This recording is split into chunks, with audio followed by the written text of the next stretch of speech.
முறுக்கீரை சப்பாத்தி பண்ணுறதுக்கு கோதுமை மாவு எடுத்துக்கோங்க. எப்பயும் போல் உப்பு எண்ணெய் சேர்த்துட்டு ஒரு கைப்பிடி அளவுக்கு முருங்கைக்கீரை சேர்த்துக்கலாம். இதோட கொஞ்சமாக மிளகாத்தூளும் ஜீரகமும் சேர்த்துட்டு தண்ணி விட்டு மாவை எப்பயும் போல் பிசைஞ்சிட்டு ஒரு அரை மணி நேரம் ஊற வச்சுடுங்க.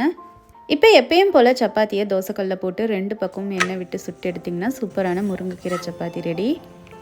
இதோட தொட்டு சாப்பிட ஒரு சொட்டு கூட எண்ணெய் விடாமல் நம்ம மஷ்ரூம் செமி கிரேவி பண்ணிடலாம். ஒரு பேன் எடுத்துக்கோங்க. அதில் கட் பண்ண வெங்காயம், குடமிளகா, தக்காளி, இதோட கட் பண்ணி வச்ச மஷ்ரூமையும் சேர்த்துட்டு கொஞ்சமாக இஞ்சி பூண்டு பேஸ்ட்டு, மிளகாத்தூள், மஞ்சத்தூள், தனியாத்தூள், அரை டீஸ்பூன் கசூரி மேத்தி சேர்த்துக்கோங்க. தேவையான அளவுக்கு உப்பு சேர்த்துக்கோங்க. இப்போ இதை அடுப்பில் வச்சுட்டு நல்லா வதக்கி விட்டுக்கோங்க. இது எல்லாமே நல்லா சூடானதுக்கப்புறமா இதில் ஒரு 1/4 டம்ளர் அளவுக்கு தண்ணி சேர்த்துக்கோங்க.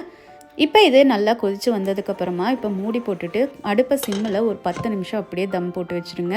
அவ்வளோதான், ரொம்ப சிம்பிள் அண்ட் ஹெல்த்தியாக மஷ்ரூம் செமி கிரேவி ரெடி ஆகிடுச்சு. இது இந்த சப்பாத்தியோடு வச்சு சாப்பிட்றதுக்கு ரொம்ப டேஸ்ட்டாக இருக்கும். ட்ரை பண்ணி பாருங்கள்.